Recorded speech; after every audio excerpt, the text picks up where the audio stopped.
साथियों, सादर प्रणाम। मैं मधुकर त्यागी आज आपको भारत के रक्त रंजित पृष्ठों को खोलने आया हूं। क्यों 14 अगस्त 1947 को भारत रत्न अटल बिहारी वाजपेयी ने एक कविता लिखी। क्या थी उस कविता की पंक्तियां?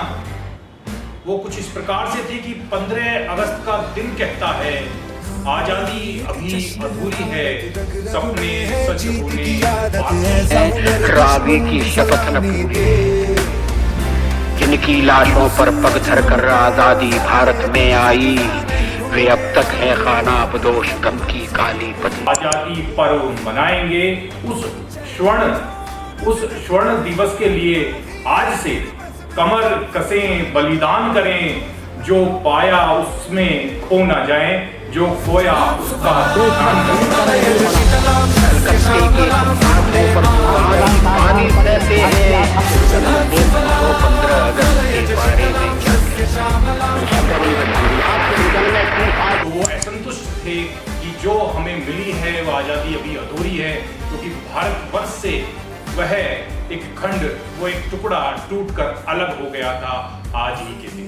ऐसा क्या खो गया जो अटल जी को हृदय को चोटिल करने वाली पंक्तियां लिखने पर उन्हें मजबूर होना पड़ा। आज का विषय यही है, 14 अगस्त को क्या हमारे हाथ से चला गया? क्या 15 अगस्त आज 7 दशक से ऊपर हो गए हैं, आजाद हुए। आजादी के बाद का भारत पर थोड़ा प्रकाश डालते हैं। आजादी से पहले दुनिया की सबसे बड़ी अर्थव्यवस्था हम रह चुके हैं।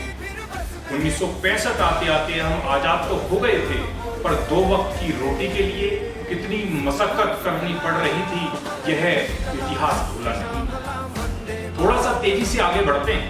आज हम उसी इंग्लैंड को पछाड़ते हुए विश्व की 5वीं अर्थव्यवस्था बन गए।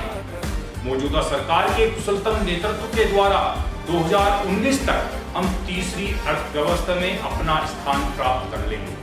हमने परमाणु परीक्षण से लेकर चांद तक की यात्राएं भारतवर्ष ने तय की। अपने आत्मबल से, पुरुषार्थ से हम दुनिया का मजबूत चौथा मिलिट्री पावर बन चुके हैं।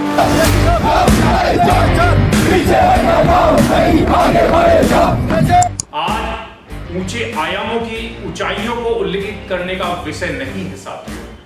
आज आंसुओं से लिखे भीगे पन्ने पलटूंगा, जिनकी कीमत चुकाकर 15 अगस्त 1947 का दिन कमाया। इतिहास की 10 सबसे बड़ी त्रासदियों में यह एक बड़ी त्रासदी, जिसमें 10 लाख से ज्यादा लोगों ने को इस त्रासदी ने अपने गर्भ में समा लिया।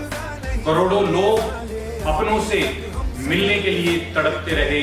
उस त्रासदी का नाम है मित्रों भारत का विभाजन, partition of India.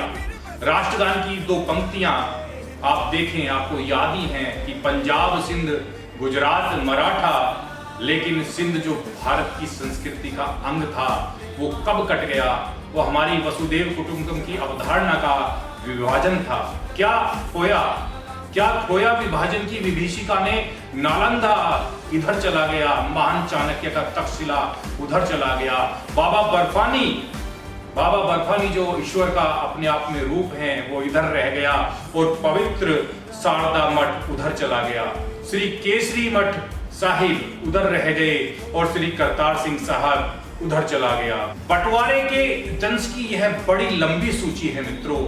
Sindhu Sutlej नदियों का पानी खून से लाल हो रहा था, न जाने कितने घरों के चूल्हे ठंडे हो गए। हंसी ठाके वाले भारत की गलियों में चीख पुकार की आवाज थी। पड़ोसी के खून का प्यासा हो उठा। विभाजन की इस रेखा को पार करने के से पहले खून की होलियां खेली जा रही थी। विभाजन के बाद भारत का वह टुकड़ा पाकिस्तान जो आज आतंकवाद का अड्डा दिखाई पड़ता है, क्या सोचकर उस समय के पाकिस्तान की चाहत रखने वालों ने यह पाकिस्तान बनाया था? इस सवाल का जवाब आज भी मित्रों अपने उत्तर की प्रतीक्षा में खड़ा हुआ है। बंटवारे के कुछ साल बाद ही मोहम्मद अली जिन्ना का निधन हो गया। उन्होंने माना था कि विभाजन का जो फैसला था वह गलत कदम था। हमारी भूल थी। अखंड भारत को खंडित करने वाला पाकिस्तान 1971 को खुद टुकड़ों में बट गया। क्यों हुआ यह बंटवारा? आओ साथियों, इतिहास के पन्ने पलटते हैं। क्या थी विभाजन की विभीषिका? 18 जुलाई 1947 माउंटबेटन विभाजन के दस्तावेज को कानूनी रूप देने के लिए ब्रिटिश संसद में एक एक्ट, इंडिपेंडेंस डे एक्ट 1947 14 अगस्त को पहले पाकिस्तान बना, उसके बाद भारतवर्ष को आजादी मिली। यह केवल एक दिन में या एक वर्ष में तय नहीं हुआ था। इस कहानी की भूमिका औरंगजेब मरने से पहले लिख चुका था। उस जालिम बादशाह ने अपनी वसीयत में लिखा था कि मेरे मरने के बाद में मेरे राज्य को 3 हिस्सों में बांट देना चाहिए। यह विभाजन का जो विचार था वहीं से उसकी उपज होती है। उसके बाद में मुगल सल्तनत हिलने शुरू हो गई थी। अंग्रेजी हुकूमत ने अपनी दस्तक भारतवर्ष में दे दी थी और उसने धीरे धीरे करके अपनी नींव मजबूत कर दी और कब यह सत्ता उनके हाथ में आ गई यह पता ही नहीं चला। अंग्रेजी हुकूमत की बढ़ती तानाशाही को देखते हुए उस गुलामियत से भारतवर्ष को आजादी दिलाने के लिए लोगों के मन में लगने लगा था कि हम इस गुलामियत का दंश कब तक झेलेंगे। अंग्रेजी हुकूमत को जड़ से उखाड़ फेंकने के लिए 1857 संग्राम की पहली चिंगारी सुलग गई। उसको देखकर अंग्रेज घबरा गए। लॉर्ड डफरिन भारत के वायसराय थे उस समय के। ऐसे मौके पुनः न आए। उन्होंने एक संगठन बनाया जो सुरक्षा कवच का काम करेगा भविष्य को देखते हुए।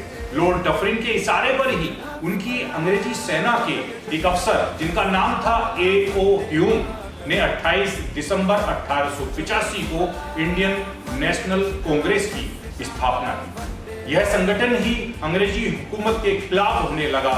अब अंग्रेजों के पास फिर वही काम बचता है। डिवाइड एंड रूल वाली पॉलिसी उन्होंने अपनाई और उन्होंने सर सैयद अहमद खान को आप जानते ही हैं, अलीगढ़ मुस्लिम यूनिवर्सिटी की स्थापना जिन्होंने की थी, उनको कांग्रेस विरोधी मोर्चा बनाने का निर्देश दिया। अंग्रेजों ने एकता तोड़ने के लिए 1905 में बंगाल का, फिर 1906 में ऑल इंडिया मुस्लिम लीग की स्थापना करवाई। अब 1909 में अंग्रेजों ने कानूनी रूप देते हुए पृथक निर्वाचन क्षेत्र दे दिया जहां से केवल मुस्लिम उम्मीदवार ही चुनाव लड़ सकता है और उसको वोट करने का अधिकार भी मुस्लिम मतदाता को ही होगा।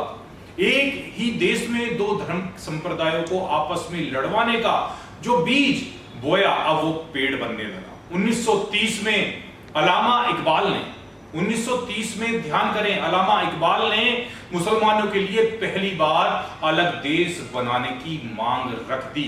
ये वही थे जिन्होंने लिखा था सारे जहां से अच्छा हिंदुस्तान हमारा। 1932 में फिर 2 कदम आगे बढ़ते हुए चौधरी रहमत अली ने तो प्रस्तावित देश का नाम भी दे दिया और नाम दिया पाकिस्तान। और मोहम्मद अली जिन्ना जो सेक्युलर का दम भरते थे, अब वो मुसलमानों के बड़े नेता के रूप में उभर चुके थे। फिर क्या था, घटनाओं का दौर चलता रहा।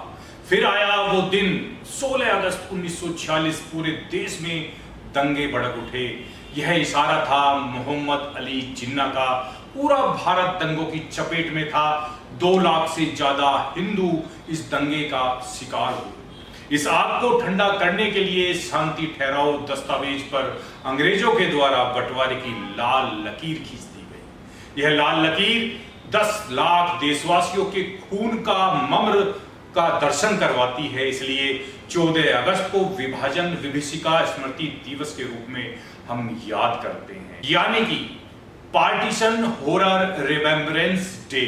साथियों, यह विभाजन विभीषिका स्मृति दिवस ये संदेश तो हमें देता है, हम जब भी बटे हैं तभी टूटे हैं और ऐसे कारण ही अखंड भारत को खंडित करने में जो विदेशी आक्रांता हैं, देश के कुछ गद्दारों के साथ मिलकर कामयाब हो जाते हैं और देश को गुलामियत की तरफ लेकर चले जाते हैं। साथियों, आपको बंटना है या एकजुट होना है या अखंड भारत में रहना है, यह मैं आपके ऊपर छोड़ता हूं। और अंत में इतना ही कहूंगा, जब एक दूजे से हाथ मिलाएंगे, जब एक दूजे से हाथ मिलाएंगे, तोड़े से ना टूटेंगे और ऊपर उठते जाएंगे। खंड खंड को जोड़कर अखंड भारत बनाएंगे। एक रहिए, संगठित रहिए और समृद्ध राष्ट्र के निर्माण में भागीदारी बनिए। जय हिंद, जय भारत, जय श्री राम।